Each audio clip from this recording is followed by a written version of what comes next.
Hello my dear friend, welcome to education point online. So friend, कैसे हैं आप लोग? गए हो बहुत अच्छे होंगे। सो मेरे प्यारे बच्चों, आज हम लोग बात करेंगे थ्योरी ऑफ कंप्यूटेशन के लास्ट मोमेंट प्रिपरेशन टिप्स के बारे में कि अब आपको इस सब्जेक्ट को किस तरीके से प्रिपेयर करना है, कितना टाइम आपको देना है ताकि आप आराम से पास हो जाओ। देखो बेटा, एक बात आप समझना, थ्योरी ऑफ कंप्यूटेशन वर्ड से क्या समझ में आता है कि कोई थ्योरी सब्जेक्ट होगा, लेकिन ऐसा नहीं है, है ना। ये सब्जेक्ट थोड़ा सा कॉम्प्लेक्स है। जब बच्चा पढ़ना स्टार्ट करता है तब उन्हें पता चलता है कि अरे यार, ये तो सिर्फ नाम का थ्योरी है, थ्योरी तो इसमें है ही नहीं। ठीक है, तो भैया बच्चे फिर पैनिक होने लगते हैं। तो यहां पर मैं आपसे रिक्वेस्ट करूंगा कि आप पैनिक मत होना। ठीक है, अभी भी अगर मैं आपसे बात करूं, तो आपके पास 20 दिनों का समय है। अगर 20 दिन आप अच्छे से यूटिलाइज कर लोगे तो आराम से इस सब्जेक्ट को आप क्लियर कर लोगे। ठीक है, चलिए भैया, तो सबसे पहला काम आप क्या करो, सबसे पहला काम आप एक रूटीन बनाओ। बोलोगे ठीक है सर। चलिए, अगर आपके रूटीन में 8 घंटे की पढ़ाई, 8 घंटे की अगर पढ़ाई है आपके रूटीन में, क्योंकि अब तो एग्जाम्स आ गए भैया, पर डे आप 8 घंटा तो पढ़ोगे ही। तो आप क्या करना, जो मॉर्निंग का आपका पढ़ाई का समय है ना, जो भी आप मॉर्निंग या तो दोपहर में पढ़ोगे, तो 4 घंटा आप किसको दे दो, टीओसी को दे दो, है ना। बस ज्यादा नहीं, आपको डेली का कितना देना है बेटा, 4 घंटा आपको थ्योरी ऑफ कंप्यूटेशन को देना है। और ये सब्जेक्ट ऐसा है ना कि अगर आप इसको बहुत जल्दी जल्दी पढ़ोगे ना तो फिर आपको खुद पे ही गुस्सा आने लगेगा और आप बड़ा कंफ्यूज होने लगोगे। तो ये सब्जेक्ट आपको रिलैक्स होकर ही पढ़ना पड़ेगा। आप सोचोगे कि जल्दी जल्दी जल्दी कर लें, जल्दी जल्दी में चीजें खराब हो जाएंगी। तो थोड़ा सा रिलैक्स होकर पढ़ना। अगर आपको ऐसा लगता है कि 4 घंटा कम है तो भैया आप इसको 4 से 5 घंटा कर देना। लेकिन मैं फिर से बोलूंगा कि आपको रिलैक्स होकर ही पढ़ना है, आपको रिलैक्स होकर ही पढ़ना है। ठीक है, बिल्कुल भी आप हड़बड़ाओगे नहीं। 20 दिन है, 20 दिन में आप आराम से कवर अप कर लोगे बच्चों। ठीक है ना, तो इसलिए पैनिक आपको बिल्कुल भी नहीं करना है। ठीक है, आप एक रूटीन बनाइए, 4 से 5 घंटा आपको इसको देना है। और ये एक ऐसा सब्जेक्ट है जिसमें आपका बैक लग सकता है, उसके बाद तो सब थ्योरी ही थ्योरी है।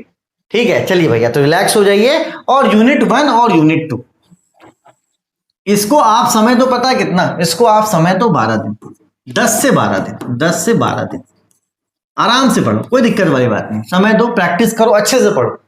10 से 12 दिन आप यूनिट 1 और 2 को दे सकते हो, क्योंकि यूनिट 1 और 2 से कितना भी खराब ना तो 35 से लेकर 28 मार्क्स तक के क्वेश्चन आते ही आते हैं, है ना। 28 तो मान के चलो कंफर्म है। अगर आपका किस्मत अच्छा रहा तो 35 नंबर के भी क्वेश्चन आ सकते हैं और कभी कभी 42 मार्क्स के भी क्वेश्चन आ सकते हैं।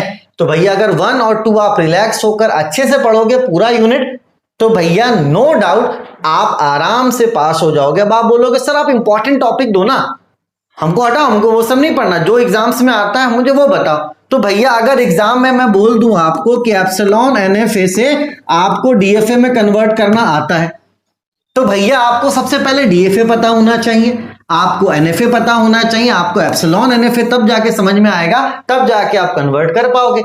तो यहां पर भैया भागा भागी वाला कोई गेम नहीं है। अगर कोई आपको इंपॉर्टेंट टॉपिक बता रहा है तो उसको एज अ रिवीजन आप देख सकते हो, लेकिन पढ़ने के लिए आपको सारे टॉपिक्स को 1 बाय 1 अच्छे से पढ़ना पड़ेगा, अदरवाइज चीजें समझ में नहीं आएंगी।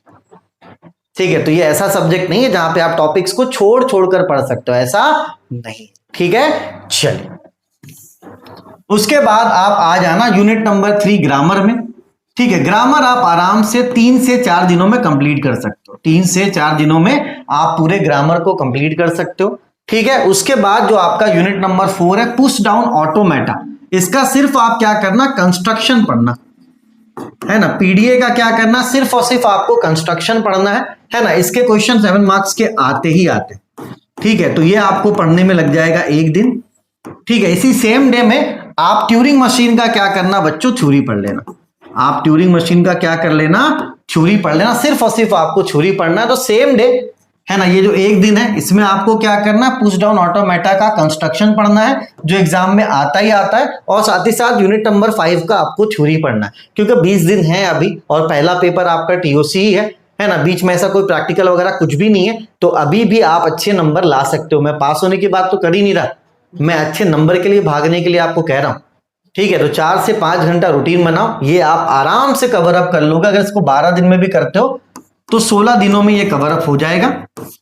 बाकी 4 दिन आपको क्या करना है, 4 दिन आपको रिवीजन करना है। 4 दिन आपको क्या करना है बेटा, 4 दिन आपको रिवीजन करना, आपका काम अच्छे से बन जाएगा। ठीक है, चलो तो अभी आज के दिन में ऑफर है 7 बजे तक। अगर आप टीओसी का कोर्स लेते हो तो 499 के जगह आपको ये 399 में मिल जाएगा। कल मैंने ऑफर दिया था लेकिन कुछ बच्चे कोर्स नहीं परचेस कर पाए तो ऑफर को मैंने क्या एक्सटेंड कर दिया। देखो अगर आपके पास कंटेंट रहेगा तो आप आराम से कर पाओगे। ठीक है, और जितने भी प्रीवियस ईयर क्वेश्चन है वो सारे मैंने करवा दिए उसमें, तो आपको पैनिक नहीं होना है कि उसके अलावा भी फिर आपको कुछ देखना पड़ेगा। अभी रिसेंट टाइम्स में कोविड के बाद जितने टाइप के प्रीवियस ईयर क्वेश्चंस पूछे गए हैं भैया सब मैंने कोर्स में करवा दिया कि अगर बच्चा सिर्फ कोर्स पढ़ ले तो बच्चे का काम बन जाए। ठीक है, चलिए तब तक अपने और अपनों का खूब ख्याल रखिए बेटा। यहाँ पे इंपॉर्टेंट टॉपिक्स नहीं चलेगा, आपको चैप्टर बाय चैप्टर ही पढ़ना पड़ेगा क्योंकि एक टॉपिक दूसरे टॉपिक से क्या है यहाँ पे इंटरकनेक्टेड है।